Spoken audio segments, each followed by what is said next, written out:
नाज़रीन आदाब, खैर मकदम है आपका। आप देख रहे हैं जी सलाम और हम पेश कर रहे हैं इस वक्त वर्ल्ड न्यूज। मैं हूं इमरान खान। आइए देखते हैं दुनिया हमारी नजर से, यानी जी सलाम की नजर से। सबसे पहले हेडलाइंस। अमेरिकी सदर डोनाल्ड ट्रंप ने 12 जून को शुमाली कोरियाई लीडर किम जोंग उन के साथ होने वाली मुलाकात को किया मनसूख। खत लिखकर किम को दी इत्तला, कहा बातचीत का सही वक्त नहीं। अमेरिका के साथ कशीदगी के बीच शुमाली कोरिया ने बंद किया अपना जौहरी साइट। ऑब्जर्वर के तौर पर पूरी दुनिया के सहाफियों के मामले में उन्हें मदऊ करके दी जानकारी। जौहरी मुआहदे पर ईरान के मजहबी रहनुमा आयतुल्लाह खामनई ने अमेरिका पर बोला हमला, कहा यूरोपीय ममालिक ईरान पर लगाई जाने वाली अमेरिकी पाबंदियों के खिलाफ उठ खड़े हों। मलेशियन एयरलाइंस के तैयारे MH17 को मार गिराए जाने का पता चला। तफ्तीशी टीम ने इसके लिए रूस को ठहराया जिम्मेदार, कहा रूस के मिसाइल हमले में हुई थी 293 लोगों की मौत। और आम इंतखाबात में हार के बावजूद साद हरीरी बनेंगे लेबनान को दोबारा लेबनान के वजीर आजम।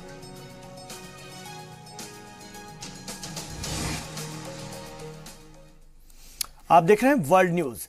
डोनाल्ड ट्रंप ने 12 जून को शुमाली कोरियाई लीडर किम जोंग उन के साथ होने वाली मुलाकात को मनसूख कर दिया है। यह मुलाकात सिंगापुर में होना तय थी। ट्रंप ने मुलाकात की मनसूखी की इत्तला शुमाली कोरियाई लीडर को उनके नाम लिखे खत में दी है। ट्रंप ने लिखा है कि वो इस मुलाकात के लिए बहुत पुरुम्मीद थे, लेकिन शुमाली कोरिया की जानिब से बरहमी और जारहियत की बुनियाद पर यह तय किया गया है कि अभी मुलाकात के लिए वक्त साजगार नहीं है। ट्रंप ने अपने खत में वाज़ेह किया है कि शुमाली कोरिया की जानिब से जौहरी हथियारों का जिक्र किया जाता है, लेकिन वो तमन्ना करते हैं कि उनके इस्तेमाल का अभी वक्त कभी भी ना आए। इससे पहले ट्रंप ने कहा कि कुछ बातों पर पेंच फंसा हुआ है। अगर ये बातचीत 12 जून को नहीं होती तो फिर कभी बाद में होगी, लेकिन अब ट्रंप की जानिब से मनसूखी का लेटर आ गया है। The president asked that I begin this hearing today by reading a letter that the State Department recently transmitted to Chairman Kim and North Korea. The letter is to Chairman Kim Jong-un, Chairman of the State Affairs Commission of the Democratic People's Republic of Korea. And it reads as follows. Dear Mr. Chairman, we greatly appreciate your time, patience, and effort with respect to our recent negotiations and discussions relative to a summit long sought by both parties, which was scheduled to take place on June 12th in Singapore. We were informed that the meeting was requested by North Korea, but that to us is totally irrelevant. I was very much looking forward to being there with you.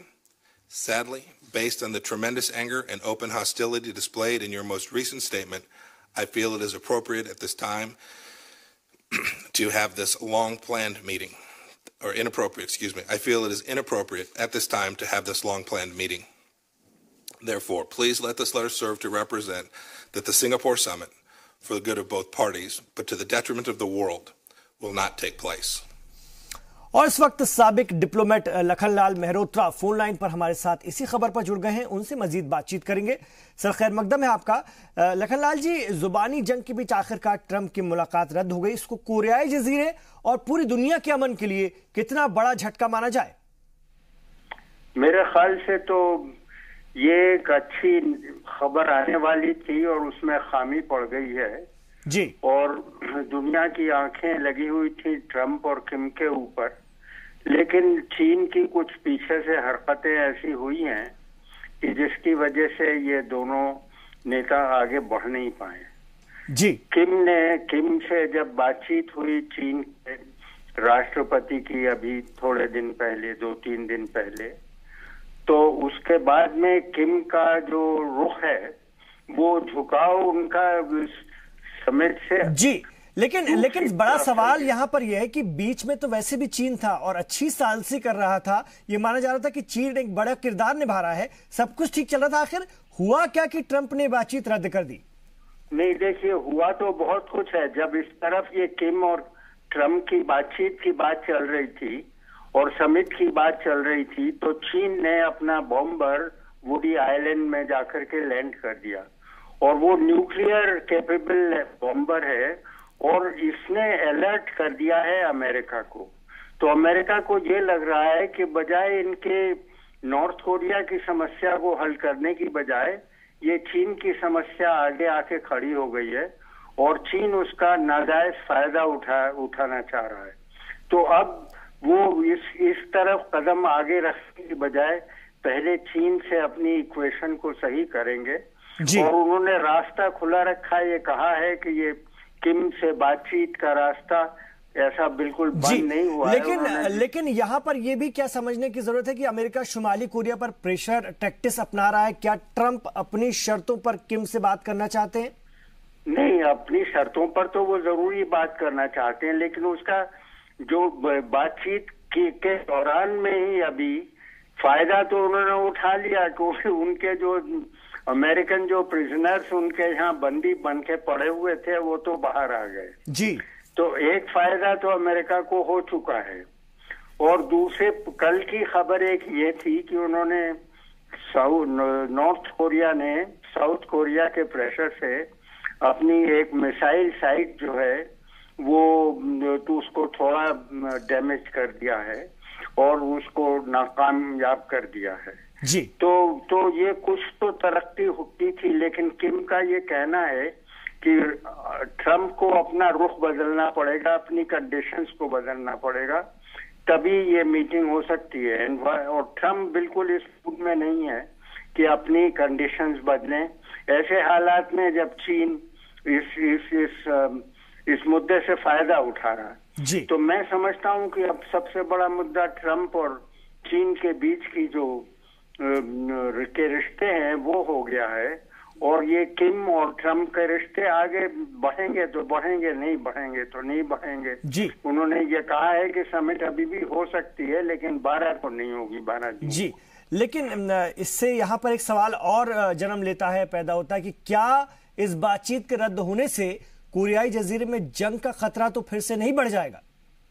नहीं, जंग का खतरा तो देखिए जंग तो होने वाली नहीं है, क्योंकि वो तो दोनों को ध्वंस कर देगी और सारे क्षेत्र में खलबली हो जाएगी। इसलिए दुनिया की कोई भी शक्ति ऐसी नहीं है, न चीन, न अमेरिका, न जापान, न वेस्ट यूरोप, जो ये चाहता है कि यहाँ पर एक साउथ कोरिया और नॉर्थ कोरिया के बीच में आपस में युद्ध हो जाए। ये तो कोई भी नहीं चाहता है और कोई होगा भी नहीं, होने भी नहीं दिया जाएगा। लेकिन धमकी जरूर अमेरिका की जबरदस्त है कि कहीं लीबिया की तरह नॉर्थ कोरिया के ऊपर वो कुछ करने न लग जाए। मैं समझता हूं कि उसकी संभावना इस वक्त थोड़ी कम ही समझनी चाहिए जी। तो एक माहौल जो बन रहा था, आपके मुताबिक चीन ने वहां पर खेल कर दिया है और दूसरे मामले में अमेरिका को उलझा लिया। अमेरिका उस मामले को सुलझाएगा तब वापस नॉर्थ कोरिया से शुमाली कोरिया से बात करेगा। लेकिन मेरा तो अपना यही अंदाज है जी। बिल्कुल। लेकिन आपको उम्मीद है कि अब आगे, क्योंकि दोनों कह रहे हैं और खासतौर से अमेरिका कह रहा है कि बातचीत के दरवाजे खुले हैं, आगे बात होगी, क्या लगता है ये मुस्बत माहौल यूं ही बना रह पाएगा? नॉर्थ कोरिया अपने तरफ से और कोशिश करेगा क्या, ये भी हम जानना समझना चाहते हैं। नहीं, नॉर्थ कोरिया इतनी कोशिश नहीं करेगा जितनी साउथ कोरिया करेगा जी, क्योंकि ये साउथ कोरिया के प्रेसिडेंट मून का इनिशिएटिव था जी। और वो अभी भी कह करके गए वॉशिंगटन डीसी में, परसों कह के गए हैं जी कि मैं इस प्रोसेस को जारी रखूंगा। ठीक है, बहुत शुक्रिया। वो मिलने जा रहे हैं किम से, वो मीटिंग रद्द नहीं हुई है। बहुत शुक्रिया लखनलाल मेहरोत्रा जी अपनी इस पूरी बात रखने के लिए आपका जी सलाम पर। तो ये बातचीत फिलहाल टल गई है। अमेरिका ने इस पूरे मामले में अपना रुख साफ कर दिया कि अभी मुस्बत माहौल नहीं बना है। उधर शुमाली कोरिया ने अपने जौहरी टेस्ट सेंटर को बंद करना शुरू कर दिया है। ऑब्जर्वर के तौर पर शुमाली कोरिया ने बैरूनी मुल्क के तकरीबन 2 दर्जन सहाफियों को मदऊ किया ताकि वो दुनिया को बता सके कि प्योंगयांग ने अपना जौहरी प्रोग्राम बंद कर दिया है। पिछले 2 साल में शुमाली कोरिया ने पुंगेरी जौहरी साइट पर 5 जौहरी तजर्बे किए थे। इनमें से सबसे ताकतवर हाइड्रोजन बम का तजर्बा भी शामिल था और किम ट्रंप मुलाकात से पहले शुमाली कोरिया के जौहरी साइट बंद करना एक मुस्बत कदम माना जा रहा है। आपको बता दें कि 12 मई को किम जोंग उन ने बयान दिया था कि अगर मौसम ठीक रहा तो 23 से 25 मई तक जौहरी टेस्ट सेंटर को पूरी तरह से बंद कर दिया जाएगा और उन्होंने उस पर अमल करना भी शुरू कर दिया है।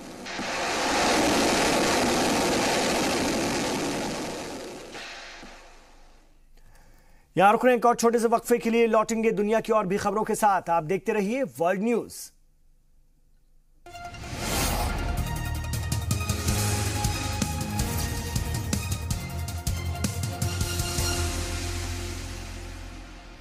खैर मकदम है आपका। ब्रेक के बाद आप देख रहे हैं वर्ल्ड न्यूज। ईरान के सुप्रीम लीडर आयतुल्लाह खामनेई ने जौहरी समझौते पर कायम रहने और उससे अलहदा न होने की जमानत के लिए यूरोपीय ममालिक के सामने 7 शराइत पेश की हैं। ईरानी सरकारी टेलीविजन के मुताबिक ईरानी सुप्रीम लीडर ने कहा कि ईरान के बैलिस्टिक मिसाइल प्रोग्राम और खित्ते में ईरानी सरगर्मियों पर कोई बातचीत नहीं हो सकती। उन्होंने जौहरी मुआहदा कायम रखने के लिए यूरोपीय ममालिक पर शर्त आयद की है कि वो ईरान की तेल की मसनूआत की खरीदारी जारी रखें और इस मामले में अमेरिका के दबाव को मुस्तरद कर दें। यूरोपीय बैंक ईरान के साथ लेन देन बरकरार रखें। इससे कबल आयतुल्लाह खामनेई ने कहा था कि अमेरिका की जानिब से जौहरी मुआहदे की मुखालफत से वाज़ेह हो गया है कि अमेरिका के साथ ताउन बरकरार रखा नहीं जा सकता। वाज़ेह है कि अमेरिका ने ईरान के साथ तय पाए मुआहदे से अलहदगी के बाद तेहरान पर इक्तिसादी पाबंदियों का ऐलान किया है।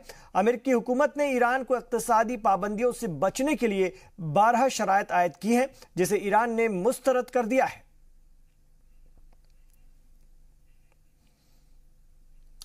उधर यूरोपीय ममालिक में खासतौर से ईरानी जौहरी समझौते को बचाने की कोशिश में लगे हुए हैं। जर्मन चांसलर एंजेला मर्केल ने कहा है कि चीन और जर्मनी मौजूदा ईरानी जौहरी मुआहदे के साथ खड़े हैं। मर्केल 2 रोजा दौरे पर चीन में है और चीन के वजीर आजम ली चियांग से मुलाकात के बाद मर्केल ने एक मुश्तरका प्रेस कॉन्फ्रेंस में कहा कि ईरानी जौहरी समझौता वक्त की अहम जरूरत है। ईरान को जौहरी हथियारों से दूर रखने के लिए यूरोपीय यूनियन इस समझौते की पासदारी करेगा।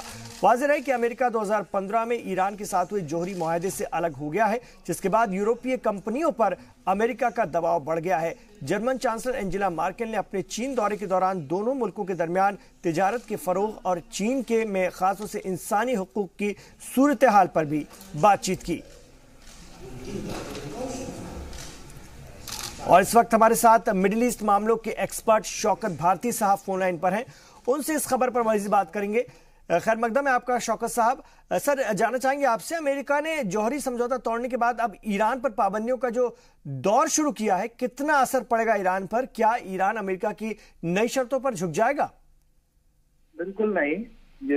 ये असल में देखिए, इस मुआहदे को तोड़ने से ईरान के ऊपर कोई फर्क नहीं पड़ेगा और ये तो सबसे ज्यादा यूरोपीय यूनियन के कंट्रीज को देखना है कि उन्हें क्या करना है। और यही वजह है कि क्लियर कट वहां के स्पिरिचुअल लीडर ने कह भी दिया कि अब बाकी लोग जो मुआहदे के अंदर हैं वो अपना व्यू क्लियर करें। ईरान ने तो क्लियर कर दिया कि वो बिल्कुल इससे हटने के लिए बिल्कुल तैयार नहीं है जी। ये तो सबको पता चल गया है कि वो ईरान हटेगा नहीं।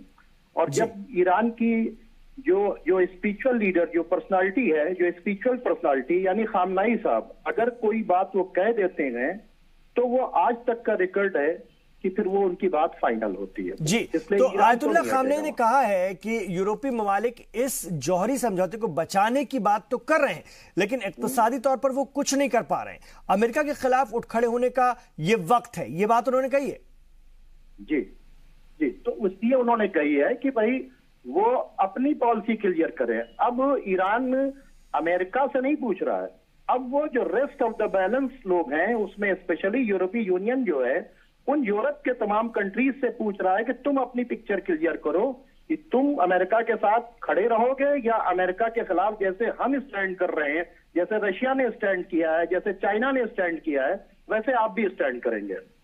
तो ये तो क्लियर कट बातचीत है कि ये अब उनकी राय मांग रहे हैं वो लोग। उनको अमेरिका की राय की परवाह नहीं। और अमेरिका इस तरह की बातें कोई आज से नहीं कर रहा है, 40 साल से ईरान के साथ कर रहा है और 40 साल में आज तक किसी एक बात को ईरान ने उनकी नहीं माना है। ठीक है, बहुत शुक्रिया इस पूरे मामले पर बातचीत करने के लिए आपका शौकत भारती साहब। जी सलाम से।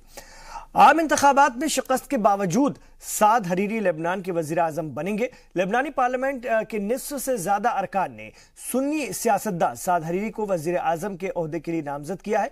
लेबनान के सरकारी टेलीविजन के मुताबिक ये नामजदगी सदर मशेल उनके साथ मशवरे के दौरान अमल में आई है।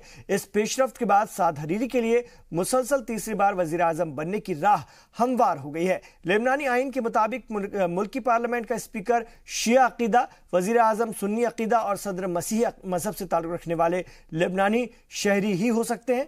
और हार के बावजूद साद हरीरी लेबनान के सबसे पॉपुलर सुन्नी लीडर हैं, इसलिए उनके नाम पर इत्तेफाक किया गया है। यहां रुकेंगे एक छोटे से वक्फे के लिए, लौट रहे हैं दुनिया की और भी खबरों के साथ।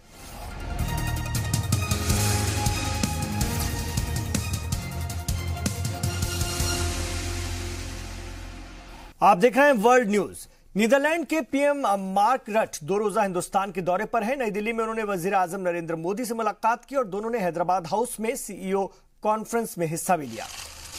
इस कॉन्फ्रेंस के बाद भारत और नीदरलैंड के बीच कई समझौतों पर दस्तखत भी किए गए हैं। इसके बाद दोनों ने मुश्तरका बयान भी जारी किया है और पीएम मोदी ने कहा है कि हिंदुस्तान की तरक्की के सफर में नीदरलैंड एक अहम साझेदार है। मोदी ने कहा कि एग्रीकल्चर और फूड प्रोसेसिंग दोनों ही शोबे में नीदरलैंड हमारे लिए अहम है। वहीं नीदरलैंड के पीएम ने नीदरलैंड में काम कर रही हिंदुस्तानी कंपनियों की तारीफ की। उन्होंने कहा कि नीदरलैंड को ज्यादा कामयाब और ज्यादा लचीला समाज बनाने में वो हमारी मदद कर रहे हैं। मुझे प्रसन्नता है कि आज नीदरलैंड्स इंटरनेशनल सोलर अलायंस का सदस्य बन गया है। इस निर्णय के लिए मैं प्रधानमंत्री रूट का आभार प्रकट करता हूं। यूएन सिक्योरिटी काउंसिल से लेकर मल्टीलेटरल एक्सपोर्ट कंट्रोल रिजिम्स तक भारत और नीदरलैंड्स के बीच बहुत अच्छा और करीबी सहयोग और समन्वय रहा है। अब इंटरनेशनल सोलर अलायंस अंतर्राष्ट्रीय मंच पर हमारे मजबूत सहयोग का एक नया आयाम होगा। और 2014 में मलेशियन एयरलाइंस के तैयारे MH17 को मार गिराए जाने का पता चल गया है। यूक्रेन के फिजाई हुदूद में तबाही की तफ्तीश करने वाले माहिरीन ने इसके लिए रूस को जिम्मेदार ठहराया है। तफ्तीशी टीम के रुकन और हॉलैंड की नेशनल पुलिस के क्राइम स्क्वाड के सरबराह वॉल्बर्ट पावलेसन ने कहा है कि उसने उस रूसी फौजी यूनिट की शिनाख्त कर ली जिसने ये मिसाइल दागा था। उन्होंने कहा कि यह मिसाइल रूस की 53वीं एंटी एयरक्राफ्ट ब्रिगेड की तरफ से दागा गया था। आपको बता दें कि 17 जुलाई 2014 को बोइंग 777 एम्स्टर्डम से कुआलालंपुर जा रही थी और यूक्रेन के फिजाई हुदूद में इसे मार गिराया गया था। इस हादसे में तैयारे में सवार 298 पैसेंजर मारे गए थे। इस हादसे के लिए रूस और यूक्रेन ने एक दूसरे पर इल्जाम लगाया था, लेकिन अब साफ हो गया कि इस तैयारे को रूसी मिसाइल ने मार गिराया था। हॉलैंड हुकूमत ने कहा है कि MH17 मामले में गिरफ्तार किए गए किसी भी मशकूक शख्स का ट्रायल नीदरलैंड्स में ही चलाया जाएगा। Now, what we can say is that the Buktaler which was used is a Buktaler which was coming from the Russian army, the 53rd Brigade, as you said it already. We know that was used, but the persons who were in charge, the persons who were on this Buktaler, we don't know at this moment, and that's the reason why we asked these questions to the world. और रूस के साबिक double agent Sergei Skripal के साथ कीमियाई हमले का निशाना बनने वाली उनकी बेटी यूलिया स्क्रिपल ने कहा कि वो दोनों खुशकिस्मत हैं कि इस हमले में बाल बाल बच गए। हमले के बाद मीडिया के सामने पहली बार आने वाली 33 साला यूलिया स्क्रिपल ने कहा कि वो मुकम्मल तौर पर सेहतयाब होने के बाद वापस अपने आबाई मुल्क रूस जाना चाहेंगी। उन्होंने खबर रसां एजेंसी राइटर के साथ बातचीत में किसी नामालूम जगह पर ही बातचीत की। फिलहाल वो बरतानिया पुलिस की हिफाजत में है। आपको बता दें कि यूलिया और उनके वालिद सर्गेई स्क्रिपल को 4 मार्च को बरतानिया में उनके घर के बाहर नर्व एजेंट से हमला किया गया था। इस हमले के लिए बरतानिया ने रूस को जिम्मेदार ठहराया था, जबकि रूस इस हमले से इनकार करता रहा है। I don't want to describe the details, she said, but the clinical treatment was invasive and depressing. I'm grateful for the offers of assistance, she said, but I want to reiterate no one speaks for me or my father but ourselves. Ireland में abortion कानून में तरमीम के लिए 25 मई को referendum होने वाला है। इसके लिए लोगों ने कैंपेन शुरू कर दिया। लोग इसके हक में हैं और इसके खिलाफ मुहिम भी चला रहे हैं। बड़ी तादाद में लोग इसके हक में हैं। खातून को हमल गिराने का हक होना चाहिए, जबकि कुछ लोगों की तादाद ऐसी भी जो हमल गिराने के खिलाफ है। आयरलैंड में सख्त अबॉर्शन कानून है। जानबूझकर हमल गिराने वालों को 14 साल तक की जेल की सजा का प्रोविजन है। आपको बता दें कि आयरलैंड एक कैथोलिक मुल्क है, जहां पर चर्च भी नहीं चाहती कि अबॉर्शन कानून में कोई तरमीम हो। हुकूक इंसानी इदारे भी अबॉर्शन कानून खत्म करने के खिलाफ है। तो आयरलैंड में अबॉर्शन कराने पर 14 साल की सजा है और अब इस कानून में तरमीम होने वाली है, जिसको लेकर के लोगों ने एक राय बनाना शुरू कर दिया है और जहां एक तरफ आयरलैंड कैथोलिक मुल्क होने की वजह से इसके खिलाफ है चर्च, वहीं कुछ लोग इसके फेवर में भी हैं। I just feel like that women should have the choice for a safe abortion, simple as that. I don't think that we should have to be looked upon that the only reason that we can have an abortion with any kind of light on it is that we're attacked or raped, which is disgusting. I think now people just need to sit down and really think what is the right decision to make, and the right decision is vote yes. That we all have a right to life. Nobody would say to vote away somebody else's right to life. It's a human rights issue. The woman and the baby should have the same equal right to life. In Ireland, we are very proud of our culture of life. We protect both lives. We know that abortion is a barbaric, aggressive answer to a crisis pregnancy. It hurts women. Abortion doesn't solve anything. तो इन तमाम खबरों पर हमारी नजर बनी हुई है। आप देखते रहिए जी सलाम।